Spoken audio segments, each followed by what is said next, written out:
Hey, how's it going? Today I'm talking about how can injury-prone Run Disney runners finish dopey without getting injured. This is Running to the Castle, a podcast for injury-prone Run Disney runners on a journey to running magical miles. Join me, Dr. Allie, as I share the secrets I've gathered as a runner, doctor of physical therapy, and coach. You'll learn the exact ways I get my clients to the castle strong without feeling broken or held together with KT tape as they cross the finish line. So there are a couple of ways to make sure that you don't get injured when you're training for dopey. And that we'll talk about the main one, or I guess we'll talk about a main one. There are two that battle in my mind for what the top one is. I'd say I kind of, they go back and forth. So we'll say those are a tie, but we'll only talk about one of those today. But in order to make sure that you cross the finish line, you really need to find a balance. Okay. And, balance, work-life balance, training balance, right? We hear it all the time. I'm actually going to tell you in these episodes what to do. So obviously keep listening. I hope you always listen to this podcast and that it's helpful. But of course, I talk about little bits and pieces each one. I want each episode for these podcast episodes to be helpful, but not exhaustingly long. I don't know about you. I like listening to short and sweet podcast episodes. Definitely nothing an hour long, unless it's like my favorite actor or actress or somebody like that I'm listening to them talk about a specific show. But I pretty much like 15 minutes or less most of the time. So I try and keep all of these episodes that same length.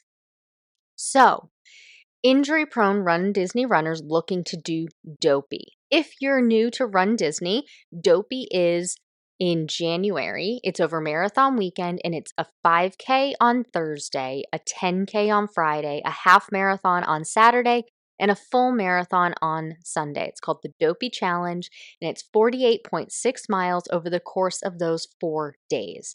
It is definitely a bucket list item for a lot of people. And I know a lot of runners have tried it in the past and did not finish. Some didn't even start. A lot don't even finish. It's a big undertaking. So if you've ever experienced a running injury or some kind of injury while you're training for any kind of race and you have dopey on your sights, you obviously don't want to get injured again. You want to do it right. And this is massive. These are a lot of miles in 4 days. So the best way to make sure you're not injured is balancing out what you're doing to build, meaning build strength, build mileage, build endurance, build speed, with how you are giving your body some TLC. So I call those things the support side. So that's your stretching, that's your ice, your heat, your hot Epsom salt baths, your massage gun, foam roller, the right shoes to support you, your fueling, your hydration, and balancing all of those things out. Now, some runners will have it really dialed in on one aspect or a couple of aspects and need to really hone in on other aspects. So some people will really have it good on their shoes. Their shoes never give them any problems, but maybe they haven't found the right amount of miles to build on to make it so that they don't get injured while they're running. They're building miles too fast, adding 2 miles every week to the long run, which if you've been listening to this podcast episode any length of time, you know I recommend following the 10% rule, because as injury-prone runners, 2 miles is only 10% if you've already been running 20 miles on your long run. Okay? And so let's go back to building your muscle strength. So that is a huge, huge, huge, huge factor when it comes to not getting injured again. The other one that battles for top contender is that building up the mileage slowly. Most people can get the hang of that pretty quickly, especially if you've downloaded my free training plans on my website. Those follow the 10% rule. So if you're following that, you've got that golden. That's pretty easy to get right because you can just look at that training plan and that works for pretty much any injury-prone runner. That's why I want to spend more time talking about the strength training, because strength training has more nuances than that mileage build. So you really want to focus in on strength training. And if you have had injuries in the past, you've probably tried strength training and it may not have worked. Well, it probably didn't work if you're still in that bucket. If you're listening to this episode, I'm assuming you're still in that bucket where you can't trust your knee or your plantar fasciitis or your Achilles problem or something to not flare up again. So your strength exercises didn't work, but were they the wrong exercises? Or was it the wrong amount? Or the wrong frequency? Or the wrong amount of weight or resistance? There are so many factors that go into this. Maybe they were good, the exercises were good for a time, but they need to change. So a great example I see in the physical therapy world all the time is RunDisney runners will go see a physical therapist because you see in the Facebook groups, well, if you have hip flexor tendonitis, go see a physical therapist. My PT fixed me right up. We did glute exercises and it saved me. I'm doing great. Well, that might be great for that person, but in the PT world, if you aren't going to a runner-specific physical therapist, who knows what kind of exercises you're doing? Are they good for rehab? Yes, absolutely, because the physical therapist knows the rehab exercises.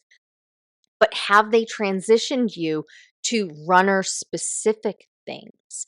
Have they transitioned you from just laying down exercises to sitting and standing exercises, and from double leg support exercises to single leg support exercises, and unstable surface exercises, and things like that? You don't always need unstable support exercises. That would be like standing on the foam or a BOSU or something like that. But it does add an element, especially if you can lift really heavy. And there's only so heavy you can go with the equipment you have at hand. I've talked about my grip strength limits me from how much I can lift for my squats and things like that, because I can only hold so much because I do have weak hands. I had surgery on my left hand, 15 years ago now. And as much rehab that I did for that hand, my left hand strength just really is crummy and I can only hold so much. So there are things that can limit you that way. And so with the PT rehab exercises, those might have been great for getting you healed, but they aren't great at necessarily preventing the injury from coming back because they aren't loading you or progressing you enough. And I've done this in the past. In my early years as a physical therapist, I used to think, okay, well, not that I used to think, insurance used to cut us off because insurance used to cut us off when the pain was gone because they don't care about function and they certainly don't care about sports. They don't want to pay for those things. So as soon as there's no pain and you can walk your 50 feet to get from one room to the bathroom in your home, you can make light meals, things like that, then they say, yep, you're good to go. And so what would happen is you do all these exercises laying on that treatment mat, that plinth, that table in the clinic, and you do your leg lifts and you add a pound or so of the ankle weights and you do your clamshells and you do your side lying hip abduction and you do things like this. And those are great for rehab and they strengthen super duper weak muscles and they help the healing process because they aren't overly taxing on the muscles, so the muscles can still heal. The cartilage and ligaments and tendons, they're not getting overly stressed, so they can contribute to the healing process. And also, you're also doing heat and ice and e-stim to get rid of the pain, and you're doing other exercises to overall help the body with mobility and flexibility.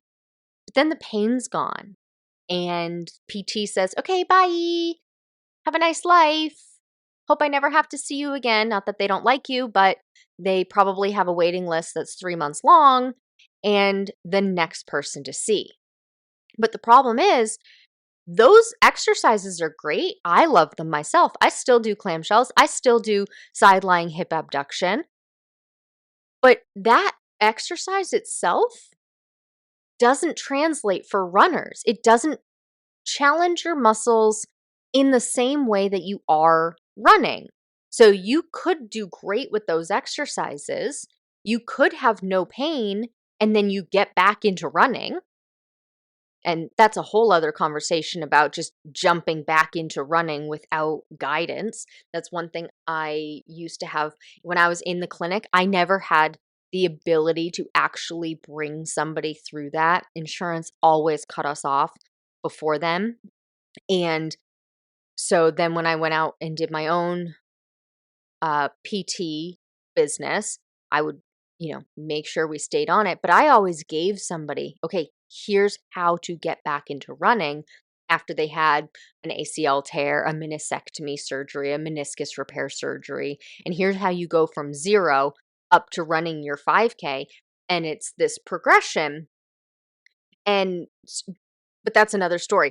So with the strength exercises, you need to make sure that, yes, you are lifting heavy, you're doing the exercise right, but are you doing exercises that are specific to runners that will make it so that you can prevent your injury from coming back and make it so it doesn't flare up and make you a better runner?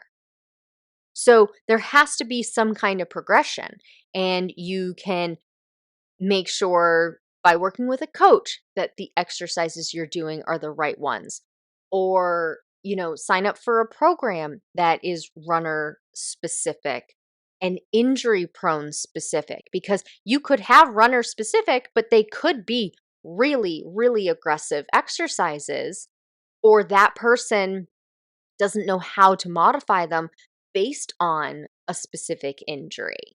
So you really want to hone in on your strength workout, the right exercises, runner-specific exercises, the right amount of weight to lift, and then coordinating that with how often and how much. So how many repetitions should you be doing? How often should you be doing these strength exercises? Do you need to do it twice a week, 3 times a week, 4 times a week, 5 times a week? An hour total, 30 minutes here, 15 minutes there, 90 minutes here. How much in that aspect, how much weight to lift? So how much is enough to challenge your muscles to actually make progress, but not so much that you flare up your injury or have it come back? And then coordinating all of that with the different runs that you're doing each week. So when you're doing Dopey, you're going to be running 3 to 4 times a week, doing simulation runs, the Thursday, Friday, Saturday, Sunday in my training plans. That's what I have you do. You need to simulate making your body tired for 4 days and making that last day be the longest so that you simulate race day conditions. But how do you coordinate doing your strength exercises that week when you have to run those 4 days plus maybe a 5th day, or you're doing your cross training and you're doing your cross training? And then strength exercises should be doing 2 that week, 4 that week, 3 that week. Should you be lifting light, medium, or heavy weights? So I know that's a lot of questions, probably seems like a lot of information, and it is. It's a lot. I get that. And that's why I am hosting a free workshop, strength training for injury-prone Run Disney runners, on March 5th, 12 p.m. Eastern, 9 a.m. Pacific, to give you guidelines on strength training as an injury-prone runner. What exercises should you be doing? How much should you be lifting? How often should you be lifting? And figuring out all those ins and outs, some of those nuances there to make it so that you can cross that finish line at your next Dopey. If you're interested in joining that free workshop, click the link in the show notes to register. If you've ever wondered, what exercises should I do for my runner's knee, IT band, Achilles, plantar fasciitis, shin splints? I invite you to join me on a free workshop, Strength Training for Injury-Prone RunDisney Runners. In this workshop, you will learn exactly what exercises to do for your injury, how much weight to actually use so that you make progress without flaring up the injury, and overall how to coordinate this and still run at the same time. If you're interested in that, I'm hosting this free workshop March 3rd at 12 p.m. Eastern, 9 a.m. Pacific. Go ahead and sign up at the link in the show notes.